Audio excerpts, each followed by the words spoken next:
लीजिए सुनिए मुंशी प्रेमचंद के लिखे कथा संग्रह मानसरोवर 8 की कहानी सत्व रक्षा, मेरी यानी समीर गोस्वामी की आवाज में। मीर दिलावर अली के पास एक बड़ी रास का कुम्मैत घोड़ा था। कहते तो वो यही थे कि मैंने अपनी जिंदगी की आधी कमाई इस पर खर्च की है, पर वास्तव में उन्होंने इसे पलटन में सस्ते दामों मोल लिया था। यों कहिए कि ये पलटन का निकाला हुआ घोड़ा था। शायद पलटन के अधिकारियों ने इसे अपने यहां रखना उचित न समझकर नीलाम कर दिया था। मीर साहब कचहरी में मुहर्रिर थे। शहर के बाहर मकान था। कचहरी तक आने में 3 मील की मंजिल तय करनी पड़ती थी। एक जानवर की फिक्र थी। ये घोड़ा सुबीते से मिल गया, ले लिया। पिछले 3 वर्षों से वो मीर साहब की ही सवारी में था। देखने में तो उसमें कोई ऐब न था, पर कदाचित आत्मसम्मान की मात्रा अधिक थी। उसे उसकी इच्छा के विरुद्ध या अपमान सूचक काम में लगाना दुस्तर था। खैर, मीर साहब ने सस्ते दामों में कला रास का घोड़ा पाया तो फूले न समाये। लाकर द्वार पर बांध दिया। साइज का इंतजाम करना कठिन था। बेचारे खुद ही शाम सवेरे उस पर 2-4 हाथ फेर लेते थे। शायद घोड़ा इस सम्मान से प्रसन्न होता था, और इसी कारण रातिब की मात्रा बहुत कम होने पर भी वो असंतुष्ट नहीं जान पड़ता था। उसे मीर साहब से कुछ सहानुभूति हो गई थी। इस स्वामी भक्ति में उसका शरीर बहुत क्षीण हो चुका था, पर वो मीर साहब को नियत समय पर प्रसन्नतापूर्वक कचहरी पहुंचा दिया करता था। उसकी चाल उसके आत्मिक संतोष की द्योतक थी। दौड़ना वो अपनी स्वाभाविक गंभीरता के प्रतिकूल समझता था। उसकी दृष्टि में उच्छृंखलता थी। स्वामी भक्ति में उसने अपने कितने ही चिर संचित स्वत्वों का बलिदान कर दिया था। अब अगर किसी स्वत्व से प्रेम था तो वो रविवार का शांति निवास था। मीर साहब इतवार को कचहरी न जाते थे।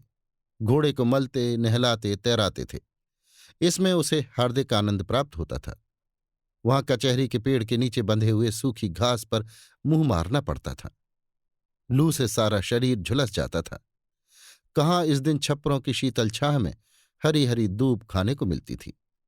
अतएव इतवार को आराम करना वो अपना हक समझता था, और मुमकिन न था कि कोई उसका ये हक छीन सके।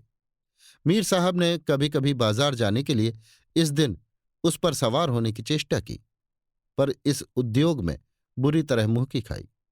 घोड़े ने मुंह में लगाम तक न ली। अंत को मीर साहब ने अपनी हार स्वीकार कर ली।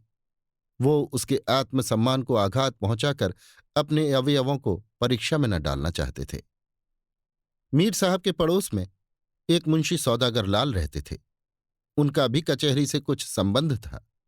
वो मुहर्रिर न थे, कर्मचारी भी न थे। उन्हें किसी ने कभी कुछ लिखते पढ़ते न देखा था, पर उनका वकीलों और मुख्तारों के समाज में बड़ा मान था।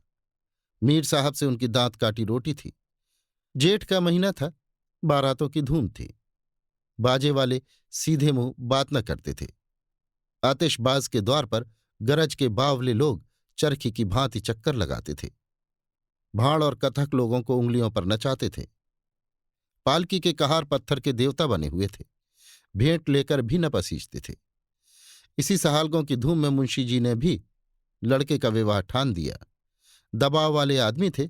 धीरे धीरे बारात का और सब सामान तो जुटा लिया, पर पालकी का प्रबंध न कर सके। कहारों ने ऐन वक्त पर बयाना लौटा दिया। मुंशी जी बहुत गर्म पड़े। हर जाने की धमकी दी, पर कुछ फल न हुआ। विवश होकर यही निश्चय किया कि वर को घोड़े पर बिठाकर वर यात्रा की रस्में पूरी कर ली जाएं। 6 बजे शाम को बारात चलने का मुहूर्त था। 4 बजे मुंशी जी ने आकर मीर साहब से कहा, यार अपना घोड़ा दे दो, वर को स्टेशन तक पहुंचा दें। पालकी तो कहीं मिलती ही नहीं। मीर साहब, आपको मालूम नहीं आज इतवार का दिन है? मुंशी जी, मालूम क्यों नहीं है, पर आखिर घोड़ा ही तो ठहरा, किसी न किसी तरह स्टेशन तक पहुंचा ही देगा। कौन दूर जाना है? मीर साहब, यों आपका जानवर है, ले जाइए, पर मुझे उम्मीद नहीं कि आज वो पुट्ठे पर हाथ तक रखने दे। मुंशी जी, अजी मार के आगे भूत भागता है। आप डरते हैं, इसलिए आपसे बदमाशी करता है। बच्चा पीठ पर बैठ जाएंगे तो कितने ही उछले कूदे, पर उन्हें हिला न सकेगा। मीर साहब, अच्छी बात है, ले जाइए, और अगर उसकी ये जिद आप लोगों ने तोड़ दी तो मैं आपका बड़ा एहसान मानूंगा। मगर ज्यों ही मुंशी जी अस्तबल में पहुंचे, घोड़े ने सशंक नेत्रों से देखा और एक बार हिनहिनाकर घोषित किया कि तुम आज मेरी शांति में विघ्न डालने वाले कौन होते हो। बाजे की धड़धड़ पोंपों से वो उत्तेजित हो रहा था। मुंशी जी ने जब पगहे को खोलना शुरू किया तो उसने कनौतियां खड़ी कीं और अभिमान सूचक भाव से हरी हरी घास खाने लगा। लेकिन मुंशी जी भी चतुर खिलाड़ी थे। तुरंत घर से थोड़ा सा दाना मंगवाया और घोड़े के सामने रख दिया। घोड़े ने इधर बहुत दिनों से दाने की सूरत न देखी थी। बड़ी रुचि से खाने लगा और तब कृतज्ञ नेत्रों से मुंशी जी की ओर ताका, मानो अनुमति दी कि मुझे आपके साथ चलने में कोई आपत्ति नहीं है। मुंशी जी के द्वार पर बाजे बज रहे थे। वर वस्त्राभूषण पहने हुए घोड़े की प्रतीक्षा कर रहा था। मोहल्ले की स्त्रियां उसे विदा करने के लिए आरती लिए खड़ी थीं। 5 बज गए थे। सहसा मुंशी जी घोड़ा लाते हुए दिखाई दिए। बाजे वालों ने आगे की तरफ कदम बढ़ाया। एक आदमी मीर साहब के घर से दौड़कर साज लाया। घोड़े को खींचने की ठहरी, मगर वो लगाम देखकर मुंह फेर फेर लेता। मुंशी जी ने चुमकारा, पुचकारा, पीठ सहलाई, फिर दाना दिखलाया, पर घोड़े ने मुंह तक न खोला। तब उन्हें क्रोध आ गया। ताबड़तोड़ कई चाबुक लगाए। घोड़े ने जब अब भी मुंह में लगाम न ली तो उन्होंने उसके नथनों पर चाबुक के बेंत से कई बार मारा। नथनों से खून निकलने लगा। घोड़े ने इधर उधर दीन और विवश आंखों से देखा। समस्या कठिन थी। इतनी मार उसने कभी न खाई थी। मीर साहब की अपनी चीज थी। वो इतनी निर्दयता से कभी न पेश आते थे। सोचा, मुंह नहीं खोलता तो नहीं मालूम और कितनी मार पड़े। लगाम ले ली। फिर क्या था, मुंशी जी की फतह हो गई। उन्होंने तुरंत जीन भी कस दी। दूल्हा कूदकर घोड़े पर सवार हो गया। जब वर ने घोड़े की पीठ पर आसन जमा लिया तो घोड़ा मानो नींद से जागा। विचार करने लगा, थोड़े से दाने के बदले अपने इस स्वत्व से हाथ धोना, एक कटोरे कढ़ी के लिए अपने जन्मसिद्ध अधिकारों को बेचना है। उसे याद आया कि मैं कितने दिनों से आज के दिन आराम करता रहा हूं, तो आज क्यों ये बेगार करूं। ये लोग मुझे ना जाने कहाँ ले जाएंगे। लौंडा आसन का पक्का जान पड़ता है। मुझे दौड़ाएगा, एड़े लगाएगा, चाबुक से मार मार कर अधमुआ कर देगा। फिर न जाने भोजन मिले या नहीं। ये सोच विचार कर उसने निश्चय किया कि मैं यहां से कदम ही ना उठाऊंगा। यही ना होगा, मारेंगे। सवार को लिए हुए जमीन पर लौट जाऊंगा। आप ही छोड़ देंगे। मेरे मालिक मीर साहब भी तो यहीं कहीं होंगे। उन्हें मुझ पर इतनी मार पड़ती कभी पसंद न आएगी कि कल उन्हें कचहरी भी न ले जा सकूं। वर ज्यों ही घोड़े पर सवार हुआ, स्त्रियों ने मंगलगान किया, फूलों की वर्षा हुई। बारात के लोग आगे बढ़े, मगर घोड़ा ऐसा अड़ा कि पैर ही नहीं उठाता। वर उसे एड़े लगाता, चाबुक मारता, लगाम को झटके देता है, मगर घोड़े के कदम मानो जमीन में ऐसे गड़ गए हैं कि वो खड़ने का नाम नहीं लेते। मुंशी जी को ऐसा क्रोध आता था कि अपना जानवर होता तो गोली मार देते। एक मित्र ने कहा, अड़ियल जानवर है, यों न चलेगा, इसके पीछे से डंडे लगाओ, आप दौड़ेगा। मुंशी जी ने यह प्रस्ताव स्वीकार कर लिया। पीछे से जाकर कई डंडे लगाए, पर घोड़े ने पैर न उठाए। उठाए भी तो अगले पैर और आकाश की ओर। 2-1 बार पिछले पैर भी, जिससे विदित होता था कि वो बिल्कुल प्राणहीन नहीं है। मुंशी जी बाल बाल बच गए। तब दूसरे मित्र ने कहा, इसकी पूंछ के पास एक जलता हुआ कुंदा चलाओ, आँच के डर से भागेगा। ये प्रस्ताव भी स्वीकृत हुआ। फल ये हुआ कि घोड़े की पूंछ जल गई। वो 2-3 बार उछला कूदा, पर आगे न बढ़ा। पक्का सत्याग्रही था। कदाचित इन यंत्रणाओं ने उसके संकल्प को और भी दृढ़ कर दिया। इतने में सूर्यास्त होने लगा। पंडित जी ने कहा, जल्दी कीजिए, नहीं तो मुहूर्त टल जाएगा। लेकिन अपने वश की बात तो थी नहीं, जल्दी कैसे होती। बाराती लोग गांव के बाहर जा पहुंचे। यहां स्त्रियों और बालकों का मेला लग गया। लोग कहने लगे, कैसा घोड़ा है कि पग ही नहीं उठाता। एक अनुभवी महाशय ने कहा, मारपीट से काम न चलेगा, थोड़ा सा दाना मंगवाइए। एक आदमी इसके सामने तोबड़े में दाना दिखाता हुआ चले, दाने के लालच से खटखट चला जाएगा। मुंशी जी ने ये उपाय भी करके देखा, पर सफल मनोरथ न हुए। घोड़ा अपने स्वत्व को किसी दाम पर बेचना न चाहता था। एक महाशय ने कहा, इसे थोड़ी सी शराब पिला दीजिए, नशे में आकर खूब चौकड़ियां भरने लगेगा। शराब की बोतल आई। एक तसले में शराब उड़ेल कर घोड़े के सामने रखी गई, पर उसने सूंघी तक नहीं। अब क्या हो, चिराग जल गए, मुहूर्त टल चुका था। घोड़ा ये नाना दुर्गतियां सहकर दिल में खुश होता था और अपने सुख में विघ्न डालने वालों की दुरवस्था और व्यग्रता का आनंद उठा रहा था।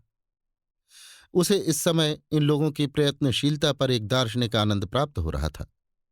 देखें आप लोग अब क्या करते हैं। वो जानता था कि अब मार खाने की संभावना नहीं है। लोग जान गए कि मारना व्यर्थ है। वो केवल उनकी सुयुक्तियों की विवेचना कर रहा था। पांचवें सज्जन ने कहा, अब एक ही तरकीब और है। वो जो खेत में खाद फेंकने की 2 पहिया गाड़ी होती है, उसे घोड़े के सामने लाकर रखिए। इसके अगले दोनों पैर उसमें रख दिए जाएं और हम लोग गाड़ी को खींचें। तब तो जरूर ही इसके पैर उठ जाएंगे। अगले पैर आगे बढ़े तो पिछले पैर भी झक मारकर उठेंगे ही। घोड़ा चल निकलेगा। मुंशी जी डूब रहे थे। कोई तिनका सहारे के लिए काफी था। 2 आदमी गए, 2 पहिया गाड़ी निकाल लाए। वर ने लगाम तानी। 4-5 आदमी घोड़े के पास डंडे लेकर खड़े हो गए। 2 आदमियों ने उसके अगले पांव जबरदस्ती उठाकर गाड़ी पर रखे। घोड़ा अभी तक ये समझ रहा था कि मैं ये उपाय भी न चलने दूंगा।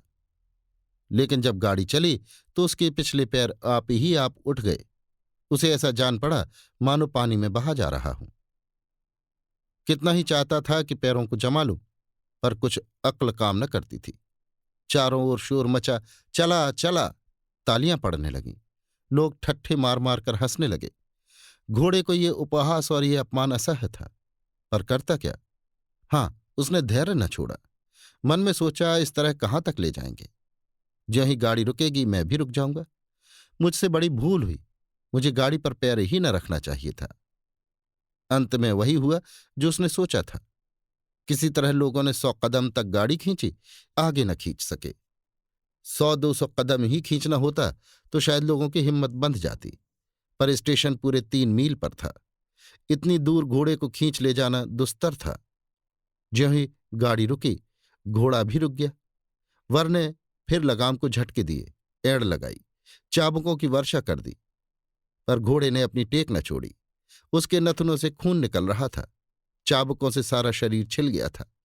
पिछले पैरों में घाव हो गए थे, पर वो दृढ़ प्रतिज्ञ घोड़ा अपनी शान पर अड़ा हुआ था। पुरोहित ने कहा, 8 बज गए, मुहूर्त टल गया। दीन दुर्बल घोड़े ने मैदान मार लिया। मुंशी जी क्रोधोन्मत्त होकर रो पड़े। वर 1 कदम भी पैदल नहीं चल सकता। विवाह के अवसर पर भूमि पर पांव रखना वर्जित है। प्रतिष्ठा भंग होती है, निंदा होती है, कुल को कलंक लगता है। पर अब पैदल चलने के सिवा अन्य उपाय न था। आकर घोड़े के सामने खड़े हो गए और कुंठित स्वर से बोले, महाशय, अपना भाग्य बखानो कि मीर साहब के घर हो। यदि मैं तुम्हारा मालिक होता तो तुम्हारी हड्डी पसली का भी पता न लगता।